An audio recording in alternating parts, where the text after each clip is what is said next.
एक छोटे से गांव में रमेश नाम का एक आदमी रहता था। रमेश बहुत सीधा सादा और मेहनती था, लेकिन हालात ने उसे मजबूर बना दिया था। उसके पिता बीमार थे, घर में छोटी बहन की पढ़ाई चल रही थी और खेत भी सूखे की वजह से बंजर हो गए थे। रमेश काम की तलाश में जहां भी जाता, लोग उसकी मजबूरी समझ लेते और उसी का फायदा उठाते। कभी वह शहर के एक दुकानदार के पास काम करने गया।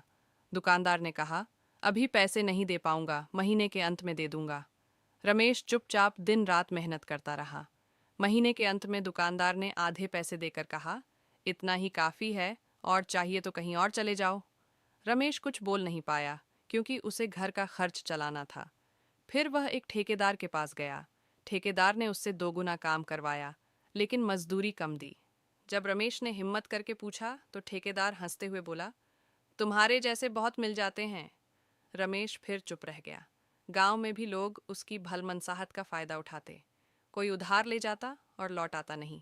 कोई कहता, बस 2 दिन मदद कर दो, और फिर महीनों तक काम निकलवाता रहता। रमेश को लगता था कि शायद उसकी किस्मत ही ऐसी है। लेकिन एक दिन उसकी माँ ने उससे कहा, बेटा, मजबूरी होना गलत नहीं है, पर अपने हक के लिए खड़ा होना सीखो। लोग उतना ही दबाते हैं जितना हम दबने देते हैं। उस दिन रमेश ने ठान लिया कि अब वह चुप नहीं रहेगा। अगले दिन जब ठेकेदार ने कम पैसे देने की कोशिश की, तो रमेश ने साफ कहा, मुझे मेरा पूरा हक चाहिए, वरना मैं काम नहीं करूंगा। उसकी आवाज़ में पहली बार आत्मविश्वास था। धीरे धीरे लोगों को समझ आ गया कि रमेश अब पहले वाला मजबूर आदमी नहीं रहा।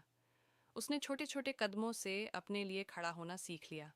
कहानी की सीख यही है, मजबूरी इंसान को कमज़ोर नहीं बनाती, लेकिन अगर हम अपनी आवाज़ नहीं उठाते, तो लोग हमें कमज़ोर समझ लेते हैं।